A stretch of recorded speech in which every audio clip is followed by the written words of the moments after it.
Hi guys, and what's up? It's Charla from That Girl Cooks Healthy. So today I'm going to show you how to make these delicious vegan friendly gluten-free Caribbean coconut rum cupcakes.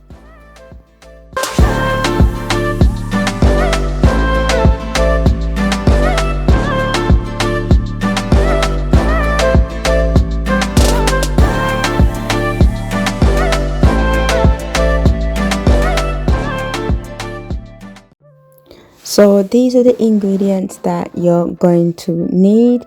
You're going to need some almond flour, some shredded coconut, tapioca starch. You don't want to use the cassava flour, you want to use tapioca starch.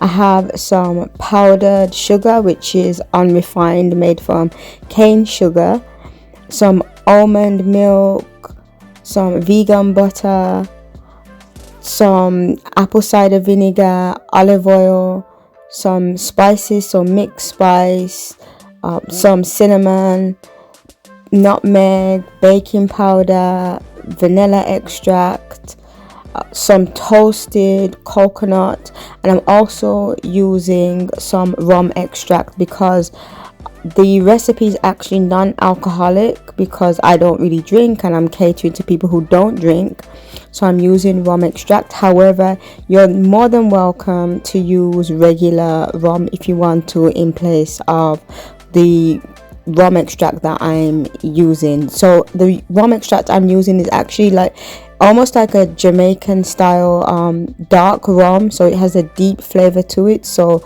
if you are using alcohol, then I suggest using a dark rum for this recipe.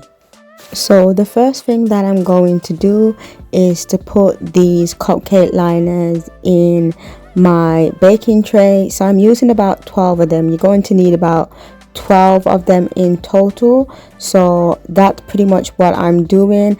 And then when I do that, I'm just going to set that to a side while I continue with the rest of the ingredients and what I need to do. So the next thing that you need to do is add all of your dry ingredients to a large bowl. You also want to make sure that you're using almond flour, not almond meal, for this recipe because they're not the same. So you just want to make sure that you're using the right almond or the right type of almond for this recipe. And once you add all of your dry ingredients, you're just going to take a spoon and just stir it all together.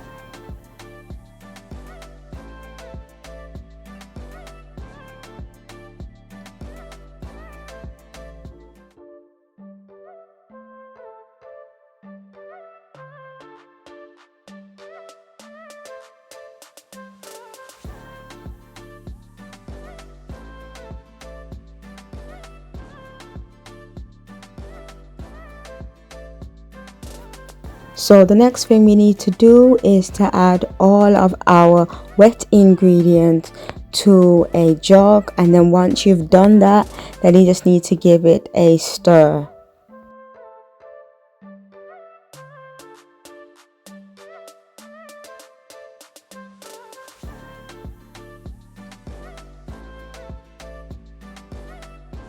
So the next thing that we're going to do is add the wet ingredient to the dry ingredients, and at the same time I'm using my electric whisk to whisk everything together. So I'm trying to create a smooth batter. So when you're adding the wet ingredients, you want to just slowly add it until all of it's been added, and then continue to whisk to form a smooth lump-free batter.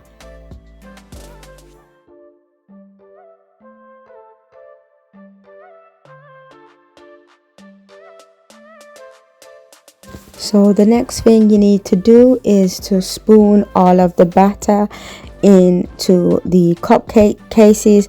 Now I'm not going to show you all of them on camera. I think I did about 3 or 4 of them.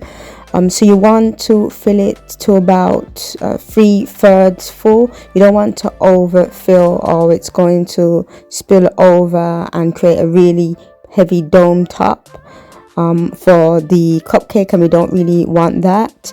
So I'm just going to show you about 3 or 4 of them, and then I will come back and show you what they should all look like. So this is what they look like now that I've filled them, and I'm just going to put it in the oven and allow it to bake. So this is what they look like now that they've baked. You will notice, because they're vegan cupcakes, that it may dip in the center. You might have a slight dip, and don't worry about that. That's normal. It happens sometimes. So what I'm doing now is I'm just coating the top of them while they're still warm with some of the rum extract that I'm using. This is totally optional. You don't have to do this, but this is something that I like to do, and it really gives off a really good replica of a rum when you do it this way.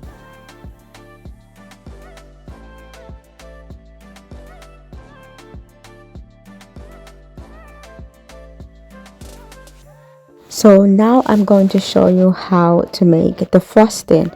So the first thing I'm going to do is to add some vegan butter to my mixer. You want to make sure that you're using soft, preferably room temperature butter, because it's going to be able to cream, and you also need it to be really soft to make fluffy frosting. So I'm just going to switch my mixer on. So I start off on low, and then I bring it to a high setting until it's nice and creamy, and it's going to take a few minutes to get to that point.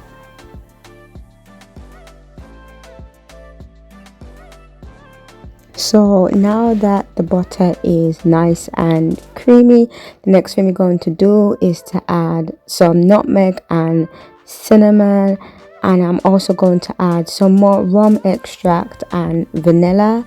And this is also, you're also going to notice now that the color of the frosting is going to be darker, and that's for 2 reasons: because of the rum extract, and also because powdered sugar that's made from cane sugar, so it's unrefined, is naturally darker than the normal stuff that's normally used. So I'm just going to add some more in increments, and I'll show you what it looks like once it's done. So now I'm just going to check the consistency of the frosting. It should be quite fluffy, not too thick, but it also shouldn't be too runny. If you do find that it is too thick, then you can add a few tablespoons of almond milk. That usually helps to make it more fluffy. So this is what our frosting should look like once it's ready. So now I'm going to show you how I fill my piping bag. So the first thing I do is grab a tall glass, and then I just place the piping bag over the tall glass. It makes it much easier, especially if you're an amateur, to fill the piping bag this way. That's just how I find it's easier for me, because I'm not an expert at baking, so I'm just showing you guys how I do it. So now I'm just going to add some scoops of the frosting to the bag while it's inserted into the glass. And like I said, it's much easier when you do it like this than trying to do it like a freestyle type of way. So I'm only adding a small amount. You don't want to overfill, because if you overfill, it's going to make it more difficult to add the frosting, or should I say pipe it on to the top of the cupcake.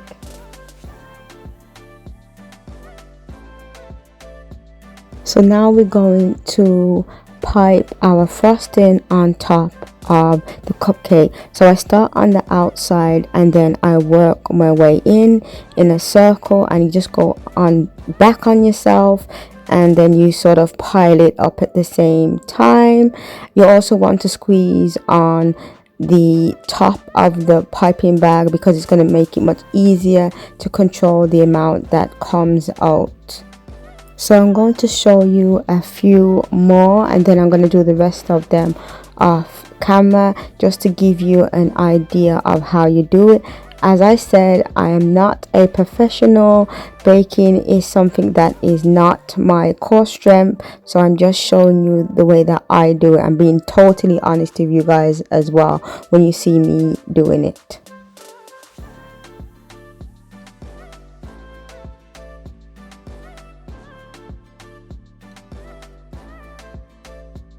So this is what they look like once they have been garnished with the toasted coconut. They're really delicious, super addictive, and very easy to make. I hope you guys enjoy the recipe, or should I say the video. Thank you so much for watching this video, and don't forget to like, comment and subscribe.